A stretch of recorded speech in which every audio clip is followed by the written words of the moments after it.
दोस्तों कभी कभी ऐसा होता है कि गाड़ी के अंदर चूहा ढुक जाता है और चूहा ढुक के गाड़ी के अंदर के वायरिंग को डैमेज कर देता है। और कितना बार वायरिंग को सिर्फ काटता है और कितना बार हमारा जो भी कनेक्टर रहता है कनेक्टर का जड़ से हमारा वायर को काट देता है। तो अगर कनेक्टर के जड़ से अगर वायर को काट दे तो आप उस कनेक्टर को कैसे रिपेयर करेंगे, जैक को कैसे रिपेयर करेंगे, इस बारे में आज की इस वीडियो में हम बात करेंगे। देख सकते हैं दोस्तों, इस जैक का चूहा ने जड़ से काट दिया, दोनों वायर को जड़ से काट दिया। तो अगर आप इसको जोड़ना चाहें वायर से तो आप ऐसे नहीं जोड़ सकते। जब तक इसके साथ आप कोई एक्स्ट्रा वायर आप जोड़ेंगे नहीं तब तक आप इसके साथ कनेक्ट नहीं कर सकते। तो अब अगर आपके गाड़ी में ऐसा हो जाता है आप कैसे रिपेयर करेंगे, इस बारे में इस वीडियो में हम बात करेंगे। तो सबसे पहले जैक को रिपेयर करने के लिए दोस्तों जितना भी जैक होता है सब में एक रबर देता है। तो इस रबर को हमने निकाल लिया और नीचे भी हमारा 2 रबर होता है जहाँ से हमारा वायरिंग ढुकता है जैक के अंदर, उसमें भी 2 रबर होता है। अब देख सकते हैं दोस्तों, ये 2 रबर है। तो इस दोनों रबर को हम बाहर निकालेंगे। अब बाहर निकालने में रबर थोड़ा बहुत डैमेज होगा, उससे कोई फ़र्क नहीं पड़ता, लेकिन इसको रिपेयर करने के लिए हमें इस रबर को निकालना पड़ेगा। तो हम ये सुई का मदद से हम रबर को निकालते। ये हमारा थोड़ा सा रबर निकल गया और भी इसका और ज़्यादा पोर्शन अभी उसके अंदर ही है। तो ये रबर हमारा देता है ताकि हमारा जब गाड़ी पानी वानी में चले तो इसके अंदर पानी नहीं ढुके और जंग वगैरह नहीं लगे और लास्टिंग ये सब करे। इसी के लिए हमारे ये सब रबर दे देता है, प्रोटेक्शन के लिए हर तरफ हमारा रबर रहता है। एक प्रॉपर मतलब सिस्टम रहता है, एक जैक के अंदर भी एक प्रॉपर सिस्टम रहता है, खोलने का भी सिस्टम दिया हुआ रहता है। तो हमें सुई की मदद से इस दोनों रबर को बाहर निकाल देना है। तो अब देख सकते हैं मैंने एक रबर को निकाल दिया। इसी तरह हमें दूसरा रबर को भी निकालना है, दूसरा वायर का जो रबर है उससे भी बाहर निकालना है। तो अब सुई को अंदर ढुका के बाहर की तरफ जैसे आप पुश करते हैं आपका रबर बाहर आ जाता है। तो हम इसी तरह इस दूसरे रबर को भी निकाल देते हैं और बाहर निकालने के बाद हम आगे का इस प्रोसेस को करते हैं। तो ये हमारा दूसरा रबर में निकल गया। रबर को निकालने के बाद जैक हमें कुछ इस तरह से दिखेगा। दोस्तों ये देख सकते हैं दोनों खाली है। अब उसके बाद हमें इस हरे कलर के प्लास्टिक को ऊपर की तरफ खींचना है और इसे भी बाहर निकालना है। ये क्लिप हमारा जो क्लिप रहता है वो स्टील का जो क्लिप होता है वो अगर लूज़ हो जाए तो हमारा गाड़ी के अंदर प्रॉब्लम हो सकता है। उसी के लिए इस क्लिप को देता है ताकि लूज़ कनेक्शन नहीं हो। तो इसी के लिए हमें इस क्लिप को भी निकालना है, क्लिप को बाहर निकालने के लिए। तो इसके ये प्लास्टिक के इस पोर्शन को हम बाहर खींच के बाहर निकालते हैं। जैसे हम बाहर निकालेंगे हमारा जो क्लिप है, क्लिप आसानी के साथ बाहर आ जाएगा। तो इससे हम सुई को हेल्प से खींचते तो बाहर आ गया। देख सकते हैं ये इस तरह से रहता है, आपको दिखा रहे हैं। ये कुछ इस तरह से इसमें बैठता है और ये क्लिप को अच्छे से चाप के रखता है ताकि मतलब चलने का तो कोई लूज़ कनेक्शन या कोई प्रॉब्लम नहीं हो। कुछ इस तरह से ये रहता है। तो इसे हमने बाहर निकाल दिया। इसके बाद हमें दोनों क्लिप को सुई के हेल्प से बाहर निकालना है। क्लिप को जैक से बाहर निकालने के लिए हमें एक सुई और एक नोज़ प्लस का मदद लगेगा।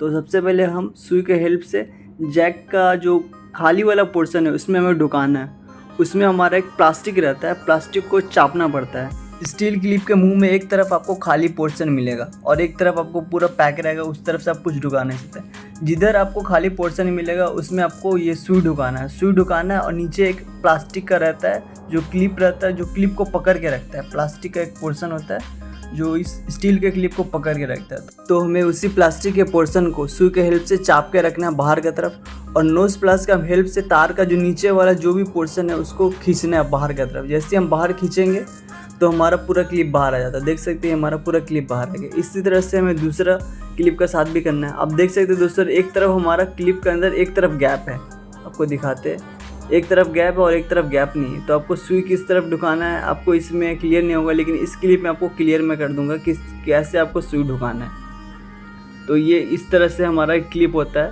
और क्लिप में आप देख सकते हो दोस्तों, एक तरफ गैप है, एक तरफ आपको खाली जगह थोड़ा मिलेगा और एक तरफ बिल्कुल मतलब प्लास्टिक है, उसमें आप सुई ढुका नहीं सकते। आपको दिखा रहे।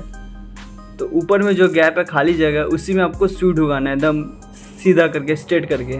और क्योंकि नीचे एक प्लास्टिक रहता है जो इस क्लिप को पकड़ के रखता है। अगर खींचेंगे तो वो वाला प्लास्टिक टूट जाएगा और जब दोबारा जब आप इस क्लिप को ढुकाइएगा तो वो फ्री हो जाएगा, आसानी के साथ नीचे गिर जाएगा।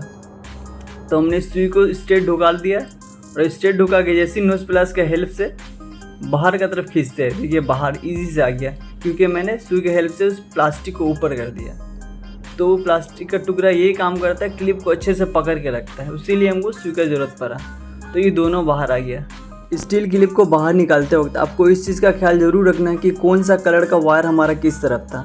तो आप एक बार कलर कोड जरूर मैच कर ले कि कौन सा दायां तरफ था कौन सा बायां तरफ था। उसके बाद क्लिप में लगा जो भी बचा कुछ वायरिंग है उससे हमें छीलना है और एक बड़े से वायर के साथ इसे कनेक्ट करना है। तो ये हम इसको छीलते और छीलने के बाद हमें इसे वायर के साथ अच्छे से पहले जोड़ देते हैं। जोड़ने के बाद हम इसे अच्छे तरीके से सोल्डरिंग करते हैं। तो ये हम दोनों को मिला दिया और दोनों को अच्छे से इसमें लपेट देते हैं। इसके बाद हम इस वायर के साथ सोल्डरिंग करेंगे।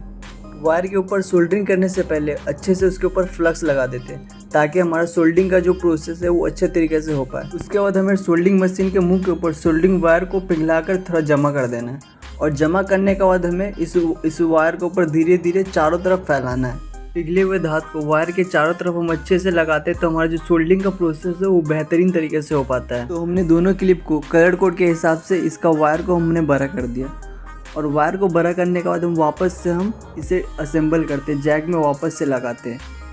तो आपको दिखाते हैं हम किस तरह से इसे फिटिंग करते हैं।